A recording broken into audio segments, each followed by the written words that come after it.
आप सभी दर्शकों का स्पिरिचुअल नॉलेज चैनल पर हार्दिक स्वागत है। आज का मेरा विषय है संत कबीर साहिब जी का संक्षिप्त जीवन परिचय। संत कबीर साहिब जी का जन्म काशी वाराणसी के लहर तारा तालाब में एक कमल के फूल पर वे ज्योति के रूप में प्रकट हुए थे और वहां से नीरू और नीमा दंपत्ति गुजर रहे थे, जो उस बालक को उठाकर अपने घर ले गए और उनका नामकरण किया और पालन पोषण किया। उनके गुरु रामानंद जी थे, जो श्री राम को मानते थे। कबीर साहब ने राम नाम की दीक्षा अपने गुरु रामानंद जी से प्राप्त की। बड़े होकर के उन्होंने आध्यात्मिक ज्ञान हुआ और जिसके तहत उनका जो सारा ज्ञान था वो अपने खुद के अनुभव से प्राप्त हुआ था। तो साहिब जी ने अपने आप को सतपुरुष महाराज का अवतार बताया और कबीर बीजक ग्रंथ में भी कबीर शब्द की व्याख्या इस प्रकार है, कैसे केवल एक है वैसे ब्रह्म शरीर, रा सब में रम रहा ताका नाम कबीर।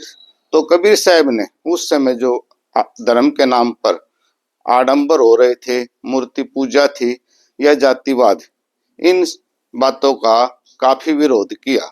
और एक बार की बात है कि नदी के अंदर एक औरत की लाश बह करके आ रही थी।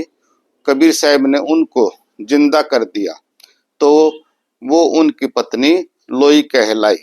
और इसी प्रकार एक लड़के की लाश आ रही थी, उनको जिंदा कर दिया तो सबने कहा कमाल हो गया, कमाल हो गया।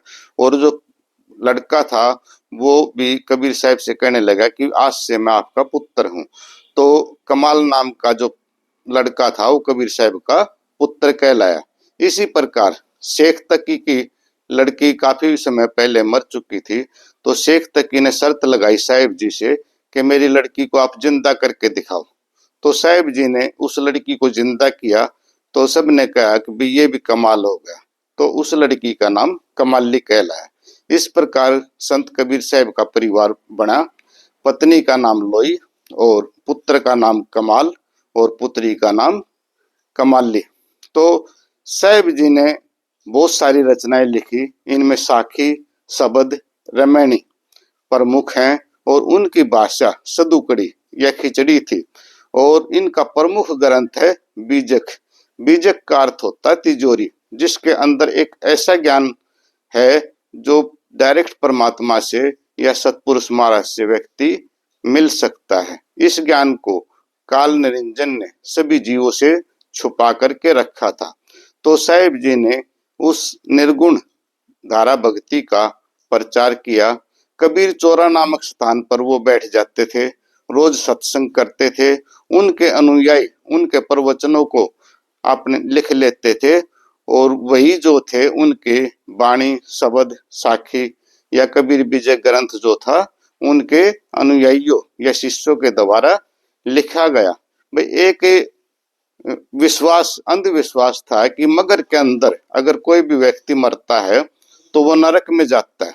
तो साहिब जी अपने बुढ़ापे के अंदर मगर के अंदर चले गए और उन्होंने कहा कि मैं मगर से ही सीधा सतलोक जाऊंगा। और उन्होंने ऐसा करके दिखाया। 1518 ईस्वी में वे शरीर समेत अपने सतलोक आश्रम में चले गए। जब शरीर से उनकी चद्दर को उठा करके देखा तो उसके नीचे फूल मिले और साहिब जी नहीं मिले। तो वीडियो देखने के लिए आप सभी दर्शकों का बहुत बहुत धन्यवाद। बोलो साधो सत साहिब।